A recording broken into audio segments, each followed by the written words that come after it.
Friends, it is my great pleasure to be part of the Interfaith Council of Washington, D.C., and to present some of my thoughts on Jain Dharma and its philosophy of life. Jain Dharma is one of the oldest religions whose roots go back to times before recorded history. Dharma means nature of a thing. The nature of sugar is sweet, of salt is salty, nature of lemon is sourness. In the same way, the essential nature of the self is infinite knowledge, infinite vision, infinite energy, and infinite bliss. Through these qualities, one seeks self-realization and spiritual elevation. According to Jain Dharma, life is sacred irrespective of color, caste, creed, or nationality. And therefore, Jains avoid not only physical or mental injury to life, but also applies all possible kindness towards all living beings. This is the spirit of ahimsa, the core principle and practice of the Jains. The word Jain is derived from a Sanskrit word, jina. One who practices the principles of jina is called a Jain. Etymologically, Jina means peaceful conqueror or the victorious one who has conquered all passions like anger, greed, ego, deceit, jealousy, hate, etc., and attains perfect liberation of soul from the cycle of birth and death is called Jiva. A Jina who spiritually leads and guides the seeker is called a Tirthankara. In the present cycle of time, there are 24 Tirthankaras. The first Tirthankara is Bhagwan Rishabdev or Adinatha, and the last Tirthankara is Bhagwan Mahavir. Bhagwan Mahavir was born in 599 BC and attained liberation from the cycle of birth and death in 527 BC. Today, all Jains practice the religion and philosophy propounded by Lord Mahavira. Bhagwan Mahavir, an epitome of ahimsa, universal love and compassion, was born during a time of great intellectual and spiritual fervor. The period between 800 and 200 BC has been characterized as an axial period of history. In other words, the axis of the world's thought shifted from the study of nature to the study of life of man. It was this period that gave birth to Lao Tse and Confucius in China, seers of the Upanishads, Mahavir and Gautam Buddha in India, Zoroaster in Iran, philosophers like Pythagoras, Socrates, and Plato in Greece, all of whom turned their attention from outward nature through the study of human self. Bhagwan Mahavir, at an early age of 30, left home in search of the ultimate reality. He realized that behind the surface of the life that we know lies something much greater and important. Until we know more about what lies behind the known, all our knowledge of life and of ourselves is really negligible. The careless life we live today doesn't have to be the life we live tomorrow. He emphasized that make a choice, take a leap, and rise above the circumstances to the next level of greatness. He taught us to take that leap and go beyond the boundaries of the matter to the boundless treasures of the self. To realize the self, he found in it necessary to purify the mind, speech, and body, the three means that help one to achieve liberation. He himself purified his thoughts by 12.5 years of meditation, his speech by silence, and his body by austerity. After 12.5 years of meditation, silence, and austere penance, he mastered all his senses and achieved Kevalya Jnana, complete omniscience. It is after attaining omniscience and self realization that he started to preach his gospel of ahimsa and reverence for life. During this time, he preached one of the fundamental truths that all life is sacred and potentially sane, experiencing the same feelings of pain and pleasure as we do. Each of us is a vital thread in another's life tapestry, and our lives are woven together for a reason to survive and live peacefully together by helping each other as we all are interdependent. When he was moving among the people, he observed that the priestly order was dominating the society and putting people down. The women were treated as servants and sold in the market as slaves.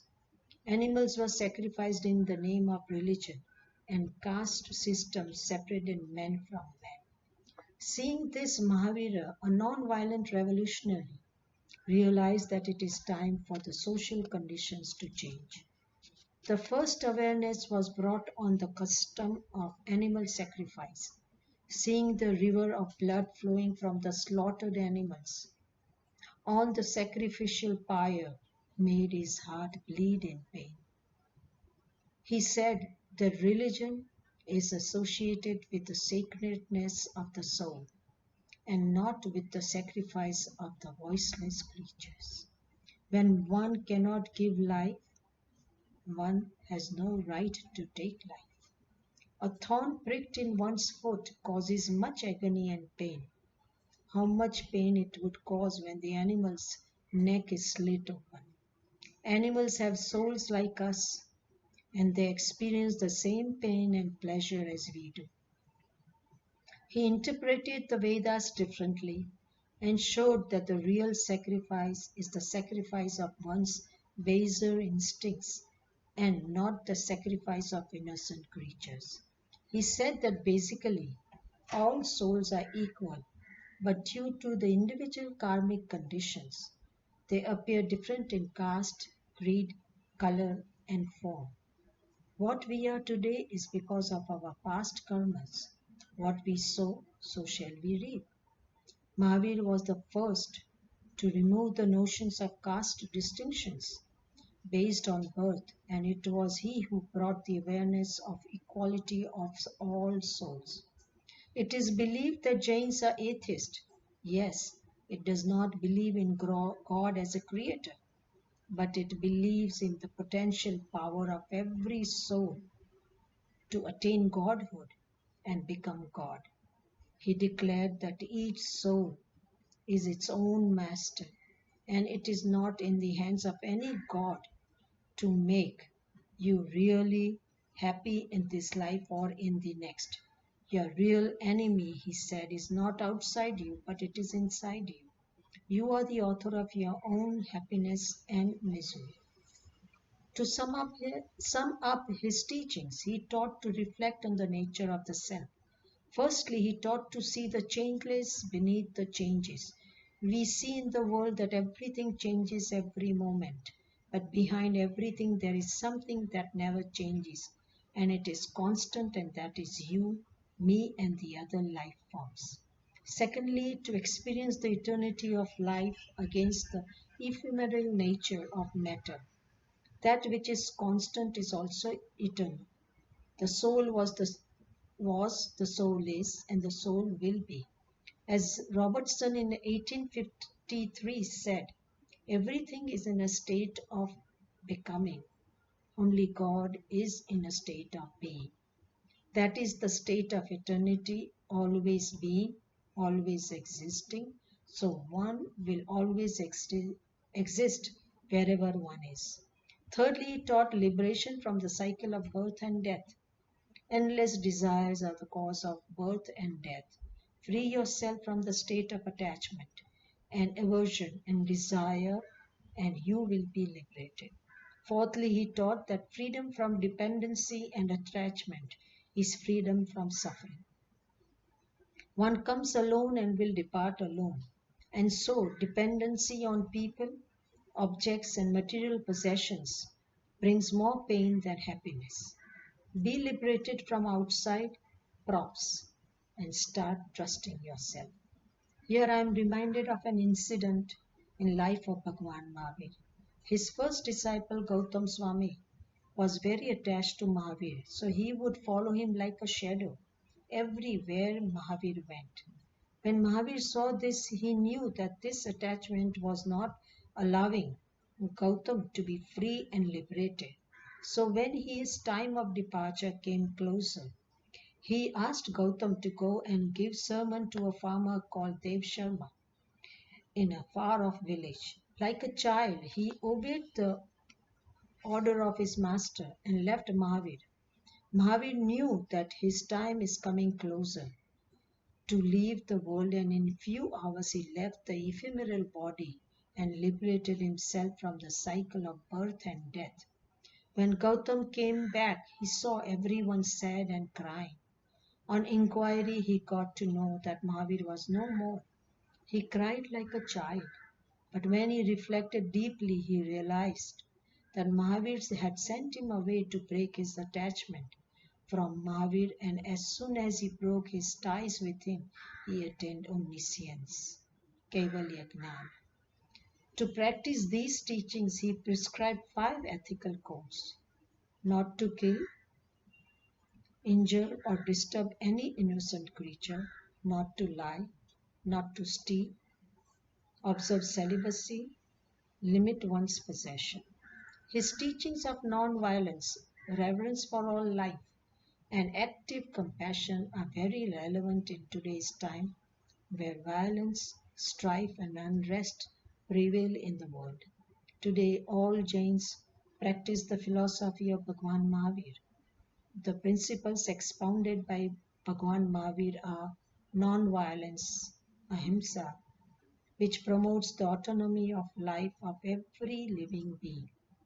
If you understand and believe that every soul is autonomous, you will never trample on its right to live. Non-absolutism, Anekantvada, strengthens the autonomy of thought of every individual. If you perceive every being as a thinking individual, you will not disregard his or her thoughts and emotions. Non-possessiveness, Aparigraha, supports the autonomy of self-control, of striving to balance one's personal consumption of things by rationalizing between one's needs and desires. If you ultimately feel that you own nothing and no one, you will not exploit the ecology on which our survival depends. Aparigraha helps to make room for self in life by keeping it simple. If what we have been given by Mahavir inflames within us a spark of inspiration and aspiration to dedicate our life to the evolution of consciousness, both personal and planetary, then our life will have served its purpose as a human being. I would like to end my talk with a prayer for the well-being of all beings. Shivamastu sarva jagatah parahita nirata bhavantu bhutagana dosha prayantu nasham sarvatra sukhi bhavatu lokaha. Let the whole universe be blessed. Let everyone be engaged in one another's well-being. Let all sickness, weakness, and defects be diminished and evaporated. Let everyone, everywhere be healthy, happy, peaceful, and blissful. Om Shanti, Shanti, Shanti. Om Peace, Peace, Peace.